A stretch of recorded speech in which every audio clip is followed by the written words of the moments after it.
Yes, इसमें जो है forfeiture of shares, forfeiture of shares जो है जब एक कंपनी शेयर्स को इशू करती है और इशू करने के बाद अगर कोई शेयर होल्डर पैसा पे नहीं कर पाता है, कंपनी जो है उस पर्सन को जो पैसा पे नहीं कर पाता है, जैसे हमने अभी पीछे क्वेश्चंस किए थे कॉल्स इन एरियर के, तो अगर इस तरीके से कोई कॉल्स इन एरियर रह जाती है और जिस कॉल्स इन एरियर का पैसा हमें रिसीव नहीं होता है नोटिस देने के बाद भी, मींस 14 डेज का कंपनी जो नोटिस देती है कि आप 14 डेज के अंदर अंदर जो है अपना जो कॉल्स इन एरियर का पैसा है वो पे कर दीजिए। अगर शेयर होल्डर उन 14 डेज के अंदर जो कॉल्स इन एरियर का पैसा है वो पे नहीं कर पाता है, तो उस केस में कंपनी जो है उसके शेयर को फॉरफिट कर देती है। फॉरफिट मींस जब्त कर देती है, ठीक है। उसका जो पैसा आया हुआ है उन शेयर पे, उस पैसे को भी वापस नहीं किया जाता, वो पैसा भी जब्त हो जाता है। तो इसमें क्या है कि forfeiture of shares means cancelling the shares for non payment of calls due.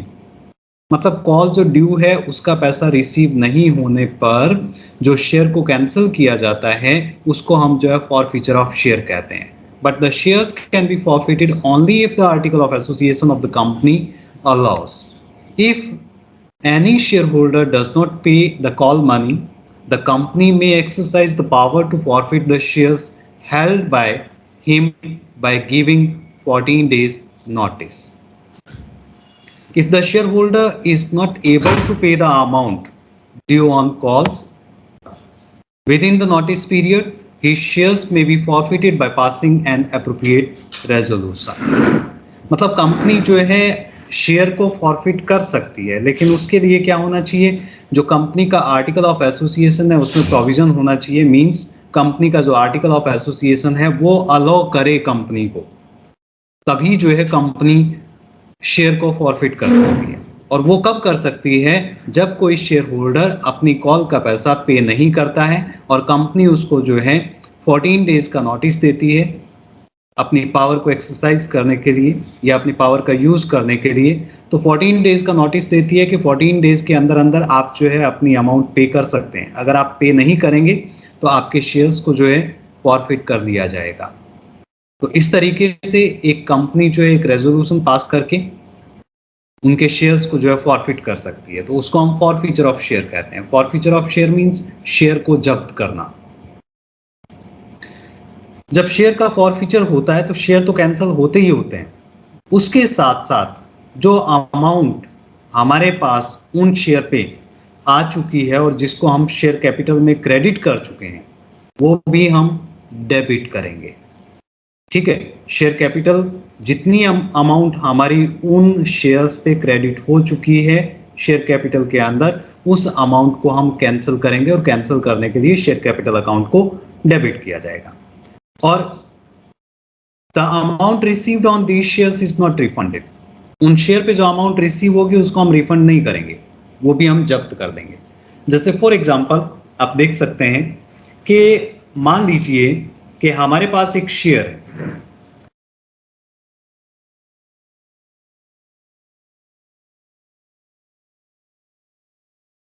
Yes एक शेयर होल्डर है जिसके पास मान लीजिए कि 500 शेयर है,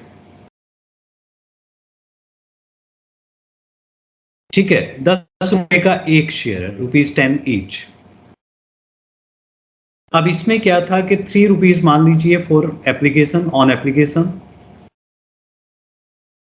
₹4 ऑन अलॉटमेंट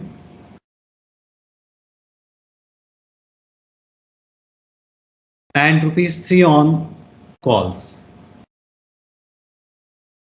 अब इसने क्या किया कि 500 शेयर पे 3 रुपीज के हिसाब से जब अप्लाई किया तो 1500 रुपीज जो उसने पे किया, ठीक है। इसी टाइप से जब अलॉटमेंट का पैसा ड्यू हुआ तो 500 शेयर पे उसने 4 रुपीज के हिसाब से ₹2000 पे किया।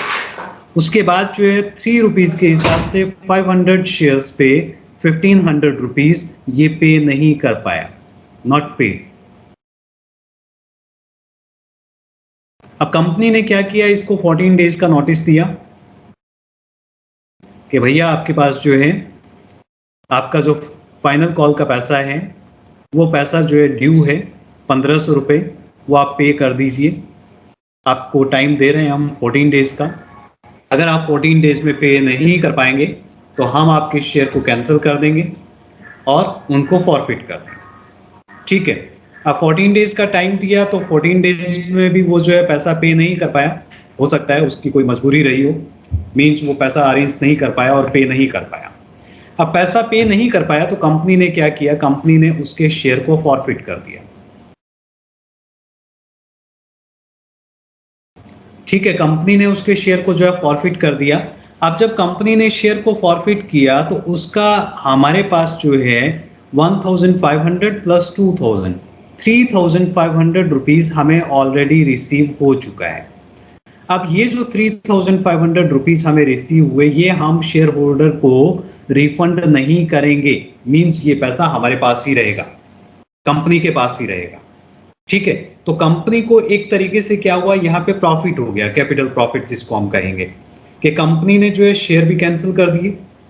शेयर कैंसिल करने का मतलब क्या है कि जो शेयर उसने पहले से इश्यू कर रखे थे उसको कंपनी ने फॉरफिट किया, कैंसिल किया, और उसके बाद कंपनी उन शेयर्स को दोबारा से इश्यू कर सकती है, ये कंपनी के पास राइट है।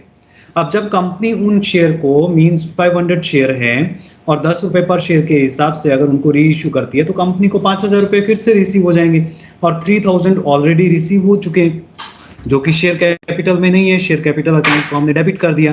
तो इसका मतलब क्या है कि ये जो 3500 रुपीज है जो हमें रिसीव हो चुके हैं फॉरफिटेड शेयर पे, ये एक टाइप से क्या है, कैपिटल प्रॉफिट है। It is called the capital profit. ठीक है, अब कैपिटल प्रॉफिट है तो इसको हमें क्या करना है, कैपिटल रिजर्व में ट्रांसफर करना है। ठीक है, अब कैपिटल रिजर्व में ट्रांसफर करने के लिए हम क्या करेंगे, कैपिटल रिजर्व में ट्रांसफर करने के लिए हम क्या करेंगे कि जब तक इन शेयर्स को जो हमने फॉरफिट किए हैं जब तक उनको री इश्यू नहीं किया जाएगा तब तक हम उसको कैपिटल रिजर्व में ट्रांसफर नहीं कर सकते। जब री इश्यू होगा उन शेयर्स का तब हम केवल जो उसको कैपिटल रिजर्व में ट्रांसफर करेंगे। तो देखिए इसमें पहले तो जर्नल एंट्रीज वगैरह के बारे में बात कर लेते हैं हम, उसके बाद बाकी बातें करेंगे। हाँ, तो इसमें जो है, जो अकाउंटिंग एंट्रीज है ऑन फॉरफीचर ऑफ शेयर्स, इसके अंदर हमें क्या ध्यान रखना है कि इसमें जो शेयर्स हैं वो पार पे इशू हुए हों या फिर जो है हमारे प्रीमियम पे इशू हुए हों, तो उनकी जर्नल एंट्री जो है उसके लिए कुछ सिचुएशंस है यहाँ पे, उन सिचुएशंस के अकॉर्डिंग जो हम जर्नल एंट्रीज कर सकते हैं। तो इसके अंदर सबसे पहले जो है forfeiture of shares issued at par. ठीक है, और दूसरा जो है इसके अंदर क्या है, forfeiture of shares issued at premium. तो सबसे पहले इसमें forfeiture of shares issued at par के अंदर हमारे सामने कौन सी सिचुएशन हो सकती है, उसमें केवल हम एक ही तरह से एंट्री करते हैं, और उसके लिए सबसे पहले हमें क्या करना है, शेयर कैपिटल अकाउंट को डेबिट करना है। ठीक है, शेयर कैपिटल अकाउंट को डेबिट करना है, कितनी अमाउंट से, कॉल्ड अप मनी से।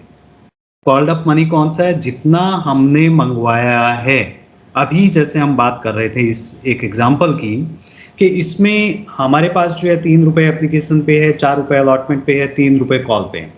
अब मान लीजिए कि हम जो है कॉल का पैसा नहीं मंगवाते हैं, ये नॉट कॉल्ड है, कॉल का पैसा कॉल नहीं किया गया है, केवल हमने अलॉटमेंट तक का पैसा मंगवाया गया। तो जब शेयर कैपिटल को डेबिट किया जाएगा तो कौन सी अमाउंट से किया जाएगा, इस अमाउंट से, called up money 7 rupees, 3 + 4 7 rupees से, ना कि 10 रुपीज से। ठीक है, तो जितना पैसा मंगवाया गया है उतने पैसे से हम शेयर कैपिटल अकाउंट को डेबिट करेंगे in case of forfeiture of shares. Clear है? Yes, first point is clear. Yes sir. Okay. Second point है इसी में, उसमें हम क्या करेंगे, शेयर अलॉटमेंट और शेयर कॉल्स, मतलब जिस पे पैसा हमें रिसीव नहीं हुआ। ठीक है ना, इसके अंदर क्या था, जैसे आपको अलॉटमेंट का पैसा रिसीव नहीं हुआ। ठीक है, अब यहाँ पे क्या है, इस क्वेश्चन के अंदर, इस एग्जांपल में हमने क्या दिया कि हमें जो है कॉल का पैसा रिसीव नहीं हुआ। ठीक है, हमें एप्लीकेशन का पैसा रिसीव हुआ, अलॉटमेंट का पैसा रिसीव हुआ, कॉल का पैसा रिसीव नहीं हुआ। अब यहाँ पे कॉल्ड अप मनी कितना होगा, 10 रुपए होगा, क्योंकि हमने फाइनल कॉल तक का पैसा मंगवाया है। ठीक है, तो हम शेयर कैपिटल को हम डेबिट करेंगे कितनी अमाउंट से, 10 रुपीज से। शेयर कैपिटल अकाउंट जो है वो डेबिट हो जाएगा 10 रुपीज से। और क्रेडिट हम क्या करेंगे, जिस पे पैसा रिसीव नहीं हुआ। अगर अलॉटमेंट पे पैसा रिसीव नहीं हुआ तो 2 शेयर अलॉटमेंट हो जाएगा। अगर कॉल का पैसा रिसीव नहीं हुआ तो 2 शेयर कॉल्स हो जाएगा। यहाँ पे कॉल का पैसा रिसीव नहीं हुआ तो इस केस में हम क्या करेंगे, शेयर कॉल्स अकाउंट को क्रेडिट करेंगे। कितना पैसा रिसीव नहीं हुआ, 3 रुपीज के हिसाब से।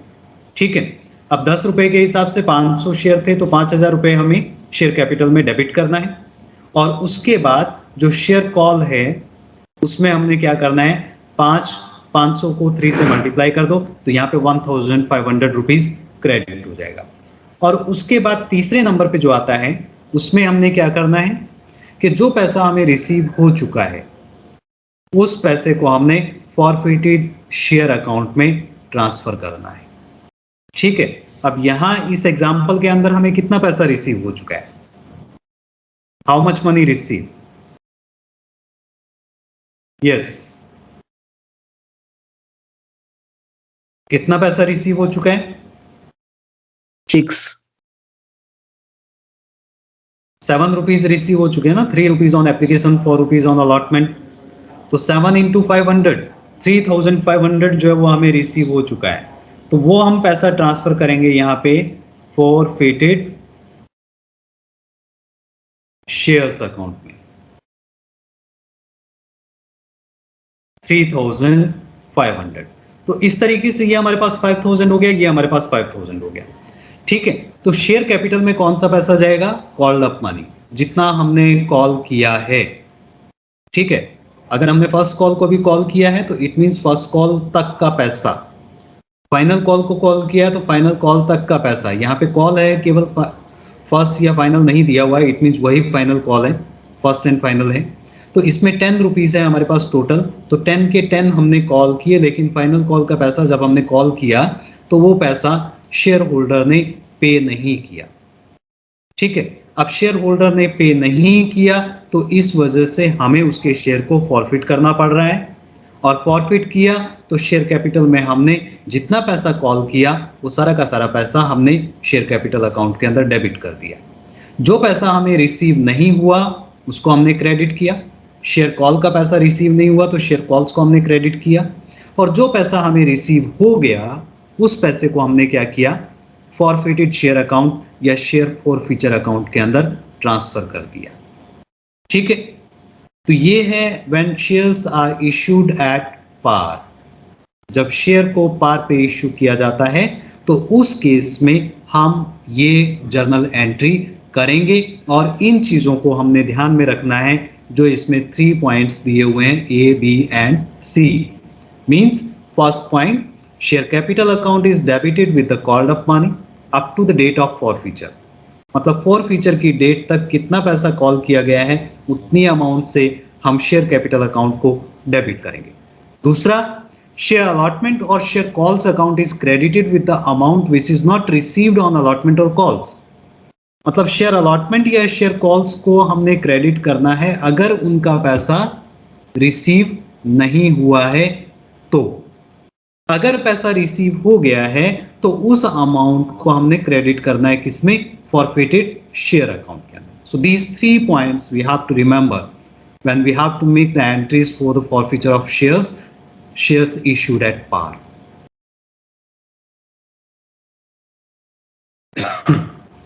उसके बाद है accounting entries for forfeiture of shares issued at par. ये एंट्री वैसे मैंने आपको बता दी है, फिर भी एक बार देख लीजिए। इसके अंदर जो हम एंट्री करेंगे,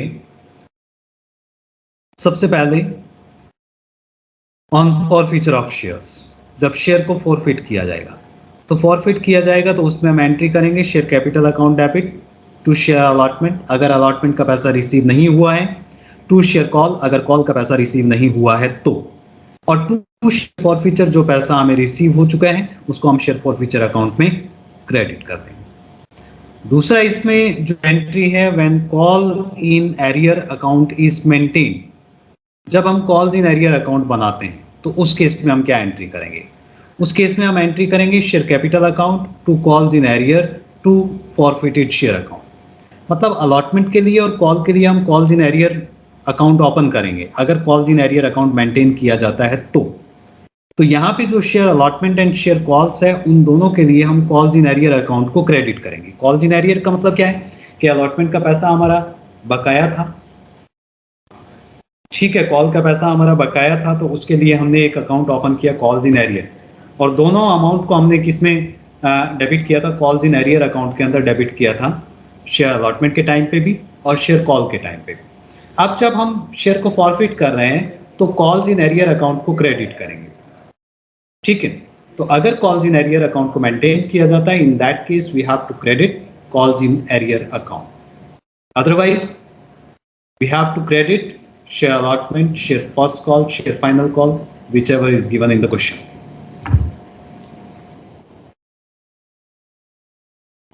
इसमें एक इलस्ट्रेशन देखिए, इसमें कहा है x limited issued 4000 equity shares of ₹10 each। X limited ने 4000 इक्विटी शेयर्स 10 रुपए का एक है इश्यू किए, 2 रुपए एप्लीकेशन पे पेबल है, 3 रुपीज अलॉटमेंट पे है, 5 rupees first and final call पे। 50 shares were allotted to Mr. Ramses। 50 शेयर जो है मिस्टर रामसीज को अलॉट किए गए थे। Pass necessary journal entries relating to the forfeiture of shares in each of the following cases. अब यहाँ पे कहा है कि if mister Ramses fail to pay the allotment money and his shares were forfeited, मतलब वो अलॉटमेंट का पैसा नहीं दे पाया और उसके शेयर को फॉरफिट कर दिया गया।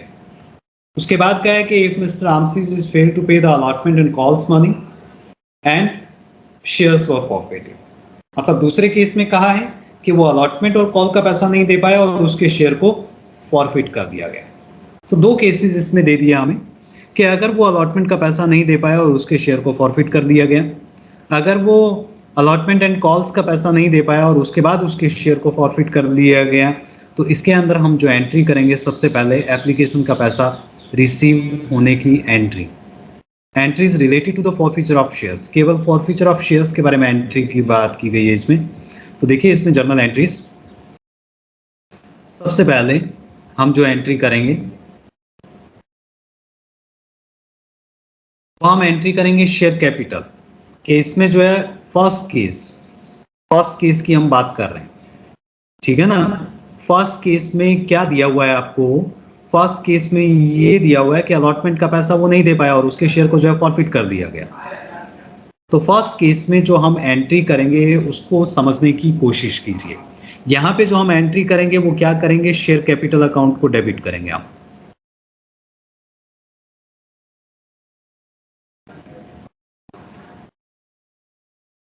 ठीक है, अब 50 शेयर्स हैं, अब शेयर कैपिटल में कितना पैसा आएगा वो यहां देखिए।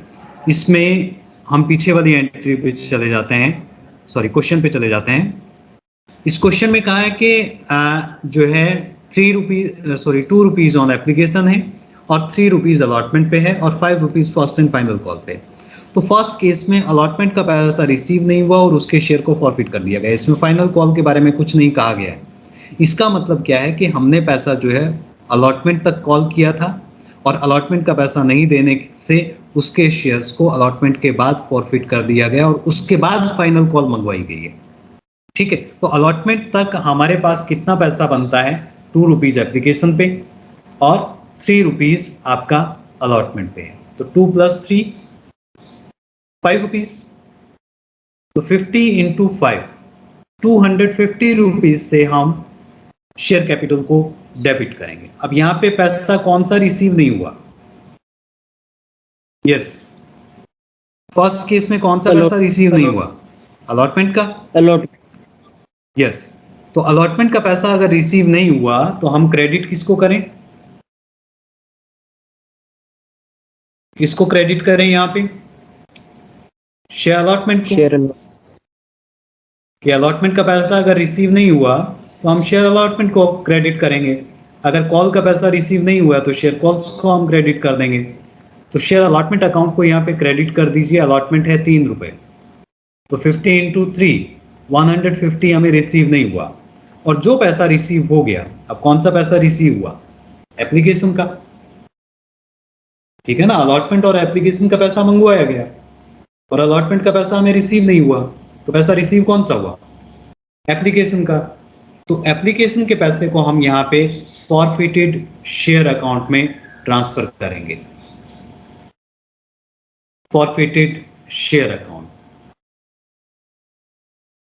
50 इंटू 2 रुपीज 100 रुपीज को हम यहां पे ट्रांसफर करेंगे।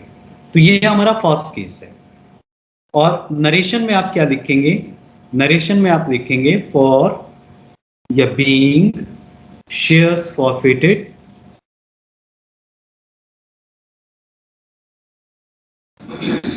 for non-payment of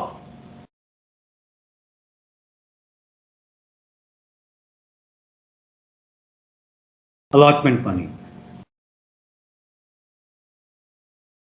for non-payment of allotment money।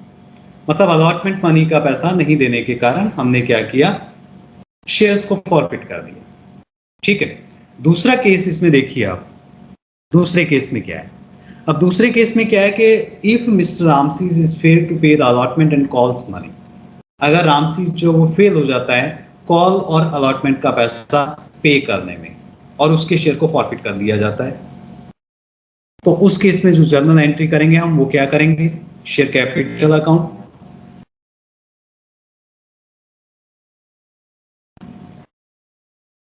Share capital account को डेबिट कर दीजिए। कितनी अमाउंट से डेबिट करेंगे हम यहाँ पे शेयर कैपिटल को? Yes, anyone student please. Sir तीनों का प्लस करके। तीनों का प्लस करके 10 रुपए का शेयर है। ठीक है, तो सारा पैसा हमने मंगवाया है, तो 10 रुपीज से हम इसको मल्टीप्लाई करेंगे। ठीक है, तो यहाँ पे 500 रुपीज से ये डेबिट होगा। अब हमें कौन सा पैसा रिसीव नहीं हुआ? एक तो अलॉटमेंट का पैसा रिसीव नहीं हुआ, तो शेयर अलॉटमेंट को क्रेडिट कर दो। To share allotment 50 into 3 150 rupees. दूसरा जो है हमें कॉल का पैसा रिसीव नहीं हुआ, तो to share first and final call,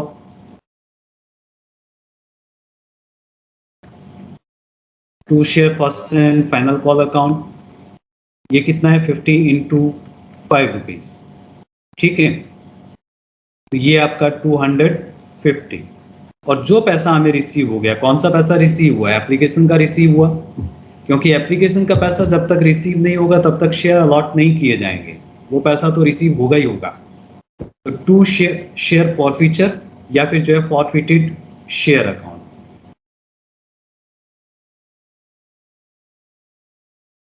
forfeited share account में ट्रांसफर कर दो एप्लीकेशन का पैसा। 50 इंटू 2 मीन्स 100 रुपीज हम जो है ट्रांसफर करेंगे फॉरफिटेड शेयर या शेयर फॉरफीचर अकाउंट में। नरेशन हम सेम वही लिखेंगे ऊपर वाली, for share forfeited for non payment of allotment and calls money, उसमें अलॉटमेंट के साथ कॉल और ऐड हो जाएगा। ठीक है, तो ये दो एंट्रीज हम जो है फॉरफीचर के टाइम पे करेंगे when shares are issued at par not at premium. Clear? तो ये जो है एंट्रीज हम इसमें करेंगे जो अभी मैंने बताया आपको, सेम वैसे ही है। फर्स्ट में हमने to share allotment, to share forfeiture, और सेकंड में हमने जो है केस सेकंड में शेयर कैपिटल अकाउंट हमने डेबिट किया 50 इंटू 10 से। शेयर अलॉटमेंट का पैसा रिसीव नहीं हुआ तो उसको हमने क्रेडिट किया 50 इंटू 3 से। Share first and final call का पैसा रिसीव नहीं हुआ तो उसको हमने क्रेडिट किया 50 इंटू 5 से। और फॉरफिटेड शेयर अकाउंट में एप्लीकेशन का पैसा जो रिसीव हो चुका है उसको हमने क्रेडिट किया 50 इंटू 2 रुपीज से। तो ये इस तरीके से हमने फॉरफीचर ऑफ शेयर की एंट्रीज की। तो ये था forfeiture of shares at par, forfeiture of shares when issued at par. दूसरा केस इसमें है forfeiture of shares issued at premium. जब शेयर्स प्रीमियम पे इश्यू किए गए हो उस केस में अगर हमने फॉरफीचर करना हो तो उसमें हमारे सामने दो केसेस हैं। दो केसेस कौन से? जब प्रीमियम की अमाउंट रिसीव हो चुकी हो या प्रीमियम की अमाउंट रिसीव नहीं हुई हो। तो इसके अंदर है when shares issued at premium are forfeited there may be two following possibilities. Security premium amount has been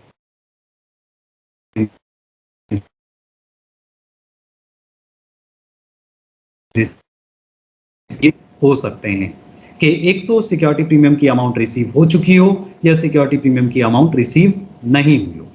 अब जब सिक्योरिटी प्रीमियम की अमाउंट रिसीव हो चुकी है तो उस केस में जो हम एंट्री करेंगे वो कैसे करेंगे, जो अभी हमने पीछे की, मतलब शेयर कैपिटल अकाउंट को डेबिट करेंगे कॉल्ड अप मनी से, जो पैसा रिसीव नहीं हुआ उसको क्रेडिट करेंगे और जो पैसा रिसीव हो गया उसमें फॉरफिटेड शेयर अकाउंट को क्रेडिट करेंगे।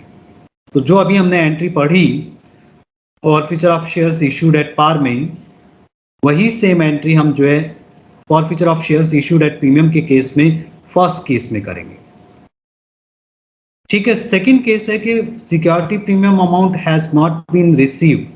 अगर सिक्योरिटी प्रीमियम की अमाउंट रिसीव नहीं हुई है तो उस केस में हमें सिक्योरिटी प्रीमियम को कैंसिल करना है। क्या करना है? सिक्योरिटी प्रीमियम को कैंसिल करना है। तो इसमें देखिए, when security premium amount has been receive, तो उस केस में जो एंट्री करेंगे हम at the time of forfeiture of shares, the amount received as a security premium is not cancelled. If security premium amount is received, in that case the amount of security premium is not cancelled. उसको cancel करने की जरूरत नहीं है। It means security premium reserve account को debit करने की जरूरत नहीं है। ठीक है, तो फॉरफीचर के केस में हम सिक्योरिटी प्रीमियम रिजर्व अकाउंट को डेबिट नहीं करेंगे क्योंकि हमें अमाउंट रिसीव हो चुकी है। It means that will not be cancelled. तो एंट्री क्या करेंगे हम अगर उसको कैंसिल नहीं किया जाएगा तो? दूसरा इसमें है कि जब सिक्योरिटी प्रीमियम रिजर्व की अमाउंट जो है वो रिसीव ना हो। इसमें थोड़ी सी मिस्टेक है, इसको मैं एक बार करेक्ट कर दूं, क्योंकि यहाँ पे ए पॉइंट ही लिखा हुआ है, ये हमारा बी पॉइंट आना चाहिए था यहाँ पे। बस एक मिनट में मैं इसको करेक्ट कर देता हूँ।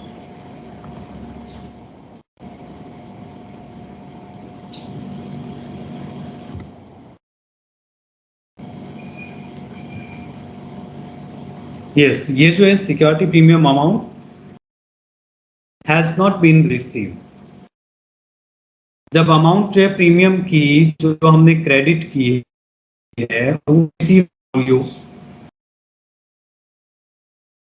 ठीक है, पैसा ड्यू हुआ अलॉटमेंट का या कॉल का जिस पे हमने प्रीमियम की अमाउंट मंगवाई गई थी, तो उस केस में अगर प्रीमियम की अमाउंट हमें रिसीव नहीं हुई और हमने सिक्योरिटी प्रीमियम रिजर्व को क्रेडिट कर दिया, अब अमाउंट आई नहीं है। अब अमाउंट नहीं आई है तो जितने शेयर पे अमाउंट नहीं आई है उतने शेयर पे जो सिक्योरिटी प्रीमियम रिजर्व की अमाउंट है उसको हमें कैंसिल करना पड़ेगा। और कैंसिल करने के लिए उस सिक्योरिटी प्रीमियम रिजर्व की अमाउंट को हम डेबिट करेंगे। ठीक है, तो एंट्रीज देखिए आप, अकाउंटिंग एंट्रीज को forfeiture of shares issued at par, sorry issued at premium है, ये इशूड एट पार तो हम पहले पढ़ चुके हैं, इसको भी थोड़ा सा करेक्ट कर दूं मैं, इशूड एट प्रीमियम।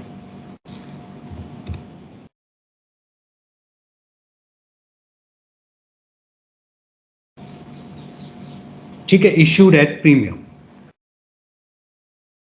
तो इसमें हम दो तरह की एंट्री करेंगे। जब प्रीमियम की अमाउंट रिसीव हो चुकी है तो उस केस में हम फर्स्ट एंट्री देखिए, if security premium has been receive, तो इसमें हम शेयर कैपिटल को डेबिट करेंगे, टू शेयर अलॉटमेंट अगर अलॉटमेंट का पैसा रिसीव नहीं हुआ, टू शेयर कॉल्स अगर कॉल का पैसा रिसीव नहीं हुआ, और टू शेयर फॉरफीचर जो पैसा हमें रिसीव हो गया है। ठीक है, इसमें कहीं भी सिक्योरिटी प्रीमियम रिजर्व डेबिट या क्रेडिट नहीं है। ठीक है, दूसरा केस क्या है कि if security premium has not been receive, security premium की अमाउंट अगर हमें रिसीव नहीं हुई है तो उस केस में सिक्योरिटी प्रीमियम रिजर्व को हम डेबिट करेंगे। तो एंट्री होगी share capital account debit, security premium reserve account debit, to share allotment, to share calls, to share forfeiture, ये एंट्री करेंगे आप। ठीक है, जो सिक्योरिटी प्रीमियम रिजर्व का पैसा जो रिसीव नहीं हुआ उसको हम कैंसिल करेंगे, कैंसिल करने के लिए सिक्योरिटी प्रीमियम रिजर्व को डेबिट करें। ठीक है, तो ये एंट्री हम करेंगे। अब एक इलस्ट्रेशन देख लीजिए। इलस्ट्रेशन में कहा है X Limited issued 4,000 equity shares of ₹10 each at a premium of ₹2 per share. Company ने 4,000 इक्विटी शेयर्स को इश्यू किया, 10 रुपए का एक है, 2 रुपए प्रीमियम पे इश्यू किया गया है। Payable as ₹2 on application, 5 on allotment including premium, 5 on first and final call. 50 shares were allotted to Mr. Ramses. The same question I have taken. Pass necessary journal entries relating to the forfeiture of shares in each of the following cases. इसमें कहा है if Mr. Ramses failed to pay the allotment money and his shares were forfeited. दूसरे case में कहा है if Mr. Ramses is failed to pay the calls money and his shares were forfeited.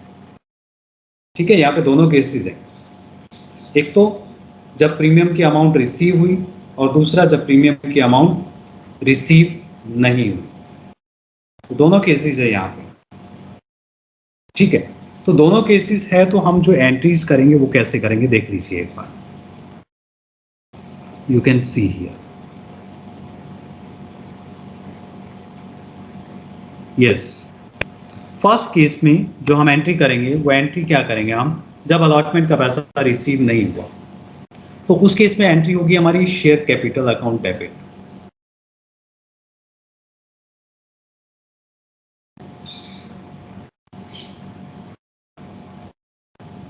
अब allotment तक का पैसा receive हुआ है 50 × 5, ₹2 एप्लीकेशन पे, ₹3 अलॉटमेंट पे। ठीक है सर, स्क्रीन पर नहीं हो रही। क्या चीज? स्क्रीन जो है मेरी तरफ से तो प्रेजेंट हो रही है। यस सर, हो रही है।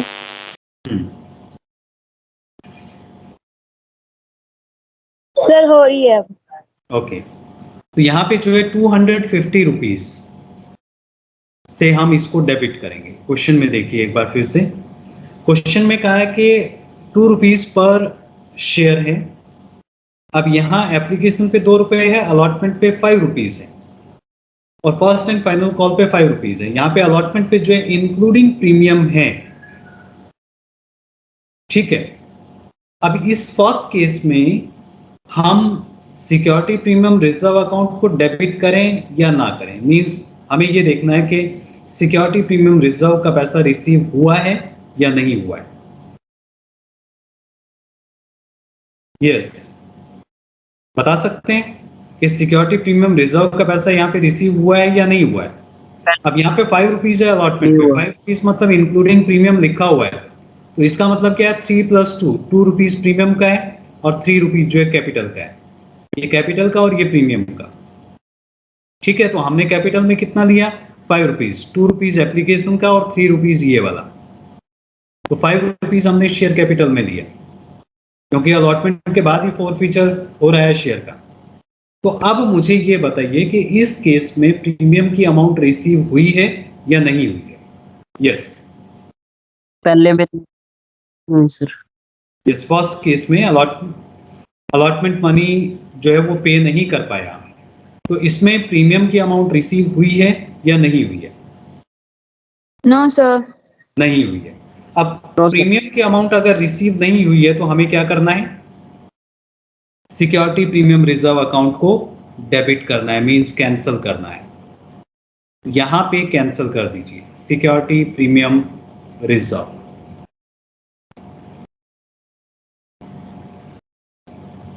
अकाउंट को आप डेबिट कर दीजिए। ठीक है, अब सिक्योरिटी प्रीमियम रिजर्व कितना है, ₹2 है।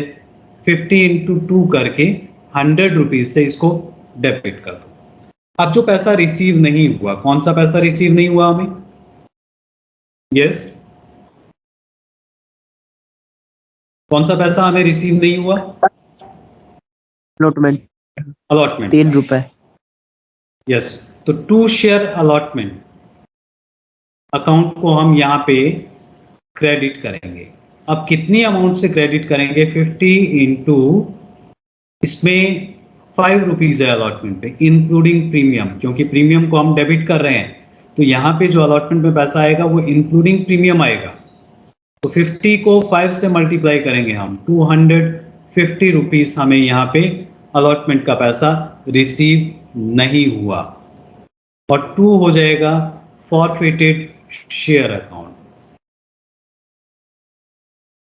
फॉरफिटेड शेयर अकाउंट के अंदर एप्लीकेशन का पैसा हमें रिसीव हो चुका है, तो 50 इंटू 2 रुपीज 100 रुपीज हम इसमें क्रेडिट करेंगे।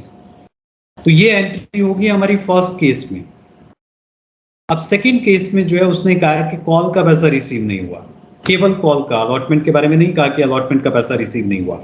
उसने कहा कि fail to pay the call money, call का पैसा देने में फेल हो गया वो। तो अब यहाँ पे जो शेयर कैपिटल डेबिट होगा वो कितने से डेबिट होगा?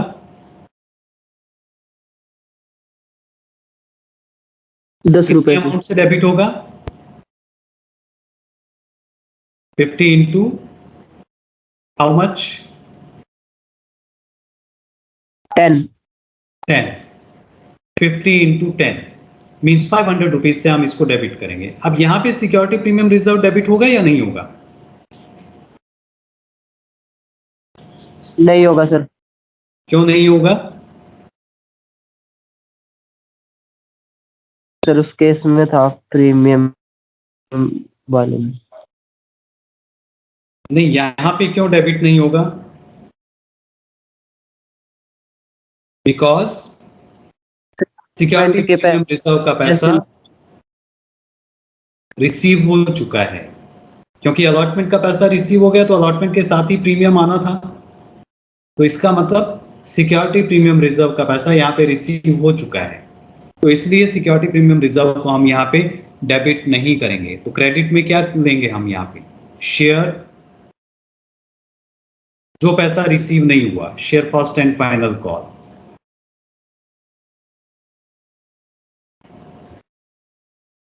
$50 into share first and final call पे 5 रुपीज है, 50 इंटू 5 250 रुपीज हम यहाँ पे लेंगे। और 2 फॉरफिटेड शेयर अकाउंट के अंदर जो पैसा हमें रिसीव हो गया शेयर कैपिटल का,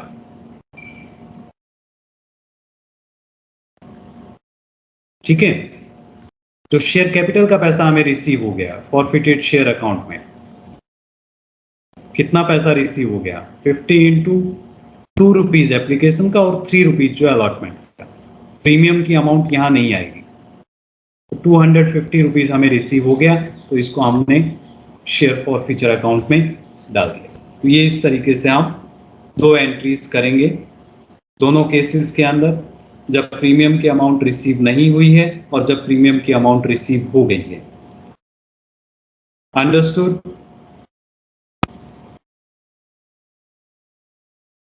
यस, एनी डाउट प्लीज?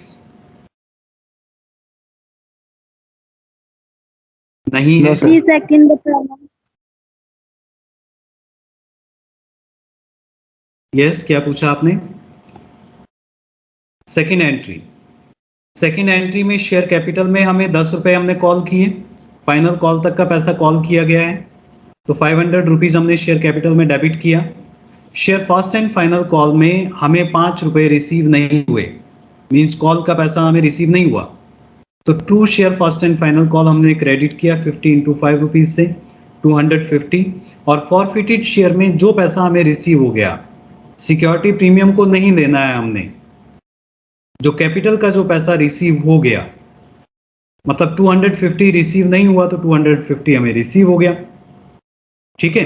या फिर आप इस तरीके से ले सकते हैं कि एप्लीकेशन पे 2 रुपीज है और अलॉटमेंट पे जो कैपिटल का पैसा है वो 3 रुपीज है, दो तो सिक्योरिटी प्रीमियम है 2 रुपए, तो 3 रुपीज अलॉटमेंट का और 2 रुपीज एप्लीकेशन का, 5 रुपीज हमें रिसीव हो चुका है, तो उसको हमने फॉरफिटेड शेयर अकाउंट में ट्रांसफर कर दिया 250 रुपीज, ठीक है।